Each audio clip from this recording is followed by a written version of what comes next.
Welcome back everyone to my channel. My name is Nadia Janae, and today I am coming to you with a marriage series. I feel like the Lord has led me to do this for all of the women who are married, of course, and especially for young women who are newlyweds or may not have been married for so long. And I think this will really help them to understand some things that you can face and will face in marriage and how you can overcome it with the Lord's help. I'm going to start off by going into the meaning of marriage. And this video won't be very long. You know, it is a series. The meaning of marriage is the basis of any marriage. If you personally don't know what marriage means to you, and especially what marriage means in reference to God, you know, it's going to be very hard, very tough. It's going to be a struggle because marriage in itself is a job. No lie, it's a job. And I have been married for 5 years now. I act like it's 30 years. No, I've been married 5 years now. And of course, my marriage has come with highs and lows, struggles, battles. You know, you don't know the half of it, but God does. And I can truly say from experience, knowing the meaning of marriage will help you through anything that you may face.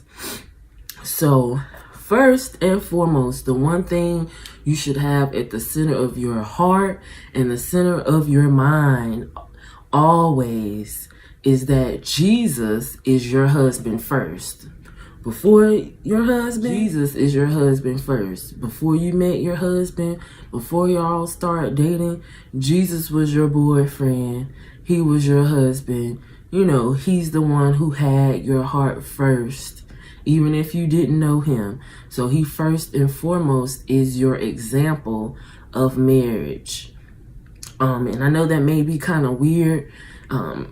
Before, you know, I fully gave my life to Christ, it was kind of weird. Like, you know, you my husband, Jesus. Like, I could see you as my father, my dad, but my husband, that's kind of odd because, you know, you have intimacy with your husband and you have like this physical, personal, you know, spiritual connection, but you can have all of those things with Jesus as well.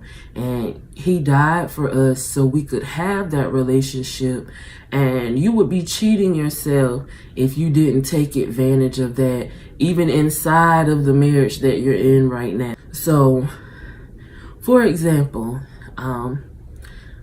you know, me and my husband have a regular day, or maybe we have a bad day. And say, for instance, it's a bad day and I feel like I don't want to be bothered with him. And that's okay. That's normal. That goes, you know, for anybody. You might not want to be bothered with them one day, but it is a struggle because you are forced to be in the house with that person and see them all the time. So when you want to separate yourself, it's difficult. But if you talk to God about what's going on, or if you know, lay in your bed, go in your room for a minute and talk to God, God will give you comfort. He'll give you peace of mind. He'll let you know, what you're going through and how you can get over it, and give you a word to encourage you. And you can go back downstairs, or, you can go and make dinner and you're okay. So you have to look to Jesus first before you can be a wife and be a helpmate to your husband. And as I stated, Jesus is your husband because he died to bring you back to himself. It's like a full 360. You over here, Jesus over here. He died so you could come on back to him. You ran over there doing what you want to do. So when he died, he brought you on back. He said, you my girl, you mine. I'm going to love you to the end. And that's a beautiful thing. And I know for some people, it may be challenging to understand the depths of your relationship with Christ, which is normal, which is fine. I have been there. I completely understand. But if you ask God to help you, how he fits into your marriage, into your life, he will show you, and it will be easy. And then you'll be able to go to him when you can't go to your spouse. So yes, he died so he can bring you back to himself. And we know that Jesus is the ultimate savior. So if we're in trouble, if we're having a bad day, if we're not feeling well, our husband can't save us. Our husband can't come and rescue us and take all the pain and problems away. He can assist, don't get me wrong. He can help in the way that he knows how, but sometimes that's not enough. A lot of the time, a lot of the time it falls short. And as a woman, we have a lot of emotions that our spouse may not be able to understand fully because they don't have that motherly, womanly mind as well as heart. So that's where Jesus comes in again, where he can relate to you one-on-one, knows exactly what you're going through, how you're feeling, better than you can even understand. And also, Jesus is the only one who can fulfill you. Has anyone felt unfulfilled in their marriage? You wake up, get the kids ready, cook breakfast, you go to work. If you stay at home, mom, you stay at home, clean up the house. Husband goes to work, he comes back home, a repetitive motion.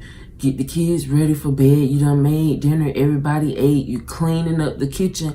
That gets tiring. That gets repetitive. That gets boring. That gets so annoying and aggravating, doing the same thing every day to where you feel like you're about to go crazy. And that's where Jesus steps in, and he gives you contentment and peace in those mundane, everyday things you have to do. Getting your children ready for school. Oh, they about to whine. You have them days where you're like, oh, I don't want to do this. I know they about to whine and take all day, move their feet slow, and you're just not prepared. But if you stop for a moment and say, God, I pray that you help me have the mind to do these things you have called me to do, which is to be a mother, which is to be a wife, a comforter to your family, to be, as I say, the structure in your home. And God will give you that mind and that sense of peace, and you'll just glide on through the day like you don't have no type of issue. Like, I could do this every day. He'll give you that fulfillment in the things that you're doing on a day-to-day basis. And also, Jesus is the only one who can banish or remove everything that's not like him. I personally, before I got married, I didn't quite understand who and how I was. I knew I was sassy and headstrong, and I ain't about to take nothing from nobody, and you ain't gonna run over me, even though I love you type of mind. And of course, that carried over into my marriage. And when I let it continue to, go on in my marriage, of course, it causes problems. It makes things more difficult when it comes to communication, when it comes to resolving simple issues. You're not willing to compromise. And that's just an example of, something that carried over from my pre-married life. But say, for instance, you aren't wise with your money. You like to shop. Who doesn't like to shop? Maybe you're not the best at cleaning up the house. Everybody's not a good, house maintainer. we all have characteristics and habits about ourselves that may not fit into our marriage and benefit it. And if we begin to ask God to help us with those things, to remove them, to first and foremost show us what they are, because sometimes we're blind and we're so used to ourselves, we can't see what it is. And maybe our spouse doesn't notice or doesn't have the mind to, come to you and say something, but Jesus will, and he'll do it in the sweetest way. Like, hey girl, you ain't cleaned up this house in weeks. It'll be nice if you get up and just start doing a little bit of something. Maybe you could wash some clothes. It won't be all at once. God is very gentle, very easy. He's patient with you. And he'll let you know how to do it in just the way that will get it done in the long haul. You're not going to go back to it. And if you do lapse into your old habits, he'll be right there to bring you back to him. Beautiful, isn't it? Definitely is. And also, God is the one who is assuming control, taking control over your life and marriage. He's the one who takes control over all of it. He created unity between man and woman. He made that. So of course, if he made it, he's going to be faithful to it, and he's going to lead it and guide it in the right direction. Just like the animals, just like every other aspect in this world that God created, he's the manager of it. He's the boss. He does it. And also, if you're lacking in your relationship with Jesus and you tend to put your spouse first and you seem to put Jesus last, God will break that down and he will make himself first in your life. I have been there, speaking from experience. I have been in the position to where I thought my husband was everything. I love Jesus, I love Jesus, prayed all the time, went to church, all of that. But at the same time, I couldn't see it. I had my husband way up here and Jesus was right here. That's a big difference. What can a man, although he's my husband, what can a man do for me that Jesus can't do even the more? So God broke that down and he revealed some stuff in my life, allowed some things to happen, and showed me how to overcome those things that broke me down in order to build me up, to place him back at the top of my life. So women, when you put your husband first, you running after him, not literally in the streets, but around the house, you seeking for his attention, you're trying to do everything for him, that's not going to work. You're going to be disappointed, you're going to be unfulfilled, you're going to be lost and wondering why things aren't going the way they should. That's because Jesus has to be the one you're seeking before you seek your husband. Okay? You follow Jesus, husband will follow. But if you following husband, Jesus ain't about to come chasing after you.